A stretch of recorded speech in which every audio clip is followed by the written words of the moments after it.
Top 10 Creepy Kids Remembering Their Past Life. Remember to watch all the way to the end so you don't miss a single one of these creepy kids. Subscribe to our channel so you never miss another video filled with unusual facts. Retired Assistant Fire Chief Jeffrey Keeney felt inexplicably overcome with emotion and strange physical sensations when he visited the site of the Civil War Battle of Antietam as a tourist. When discussing these sensations later, the words "not yet" appeared strongly in his mind.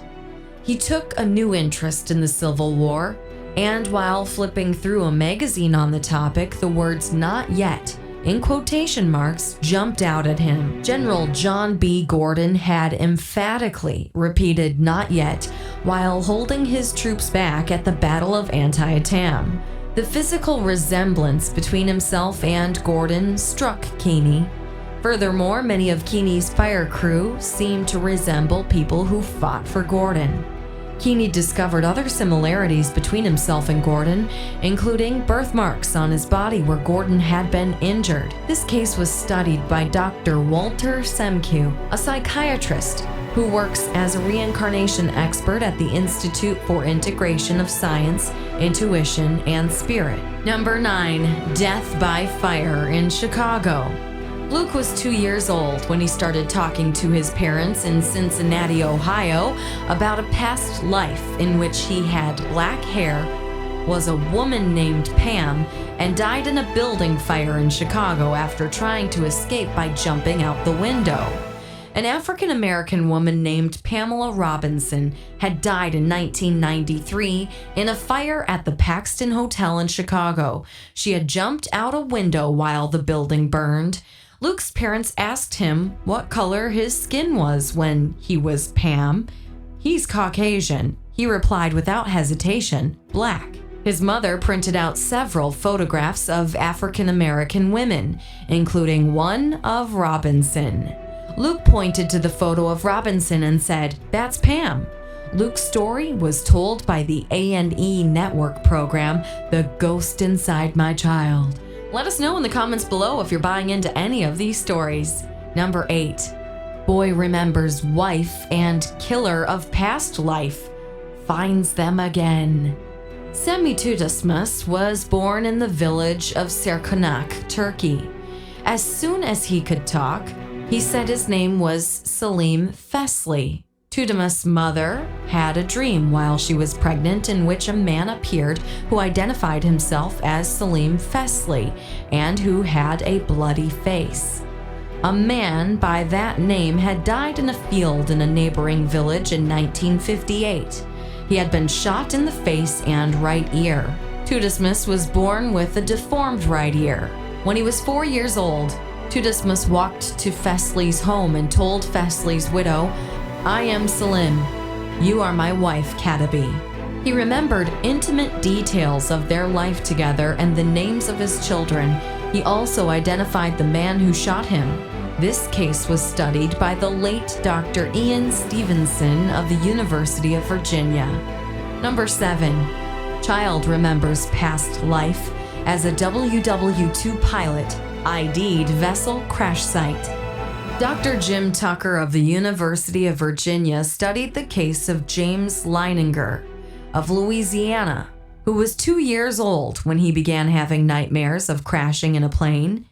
He said he was shot down by the Japanese, that his plane took off from the Natoma ship, and that he had a friend named Jack Larson. He also suggested that his name was James in his previous lifetime. There was indeed a World War II pilot named James Huston Jr., whose life and death matched all these details. Leininger was also able to identify from a photograph the site where Huston's plane crashed. Number 6. Boy remembers life as monk in Sri Lanka. Duminda Bandara Ratnayak of Thundenya, Sri Lanka, began to talk about his previous life as a monk when he was about 3 years old. He insisted on following the ritual behaviors and restrictions of monks. He said he was a senior monk at a Skiria temple and that he had a pain in his chest when he died. He said he owned a red car. He spoke fondly of an elephant and said he had a radio. Then Mahanayaka Gunapana, a deceased monk from Askeria temple, fit the boy's descriptions. There were minor discrepancies. For example, he owned a gramophone instead of a radio, but the boy may not have known what a gramophone was to describe it accurately. Some of these traits were uncommon for monks in the region. This case was studied by Dr. Elunder Haraldsson, Professor Emeritus at the University of Iceland in Reykjavik. Number 5. 4-year-old remembers past life in Hollywood. Ryan was 4 years old when he began talking of his past life in Hollywood, which he said ended when he had a heart attack. A book about Hollywood triggered further memories. He saw a picture from the 1932 movie Night After Night and said he was friends with a man in the movie who was a cowboy and also an actor in cigarette commercials. Gordon Nance was an actor in this movie. He starred in westerns and was a spokesman for Viceroy cigarettes. Ryan identified a picture of his past self, a man named Marty Martin. Ryan remembered correctly a scene Martin had acted in and details of Martin's life, such as his time tap dancing on Broadway, his 3 younger sisters, and the color of his car. Dr. Tucker investigated this case, verifying Ryan's memories with Martin's remaining family members. Number 4. Businessman remembers lesson from past life. Repek Schultz, laundry business in Berlin, Germany, failed as World War II broke out. This seemed to trigger memories of a past life in which he similarly had a failed business. He remembered his past life business had to do with timber or shipping, and that he committed suicide by shooting himself on a festival day after suffering financial losses. He seemed drawn to Wilhelmshaven, a port city in Germany, as the location, and he felt it was in the 1880s. Dr. Stevenson found records of a man named Helmut Kohler who committed suicide in 1887 in Wilhelmshaven during the festive day of repentance and prayer. Kohler had made a poor choice in his shipping business, deciding to import a lot of timber based on false predictions of a rise in taxes on timber. As it turns out, Kohler's business wasn't hurt as badly as he thought when he shot himself.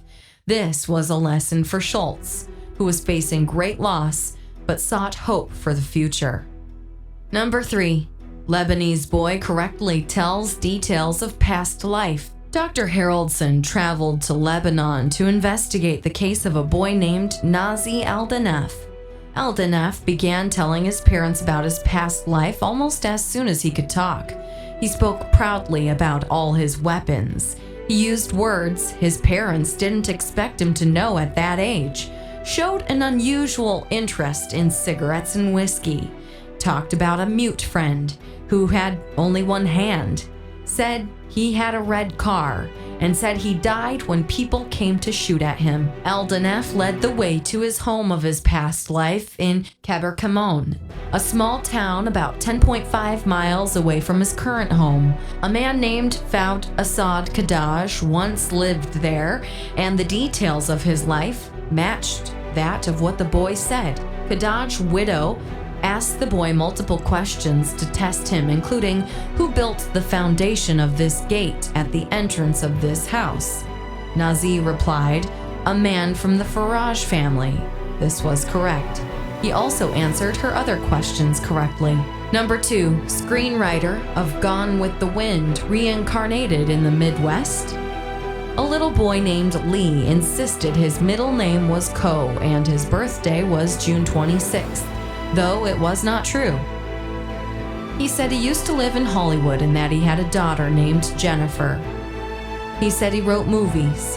When his sister asked him how old he was when he died, he said he was 48. His family listed off movies, asking him if he wrote any of them, and he reacted positively when Gone with the Wind was mentioned. Sidney Coe Howard wrote the screenplay for Gone with the Wind. Howard had a daughter named Jennifer, and he died at the age of 48. Dr. Tucker investigated this case. And here we are at our last child with creepy memories of a past life. Number 1. 3-year-old remembers his past life, identifies murderer and location of the body. The late Dr. Eli Lash, who's best known for his medical work in Gaza as part of Israeli government operations, studied the case of a 3-year-old boy who lived near the border of Syria and Israel. The boy said he remembered being killed with an axe in his previous life. He showed village elders where his body was buried, where the murder weapon was buried, and he identified his killer. A body with a head wound was indeed found in the spot indicated, the axe was found, and the killer admitted what he had done. Thanks for watching this video all the way to the end, filled with unusual facts. Share it with your friends, subscribe to our channel so you never miss another video filled with unusual facts, and comment below. Let us know what you think of this video.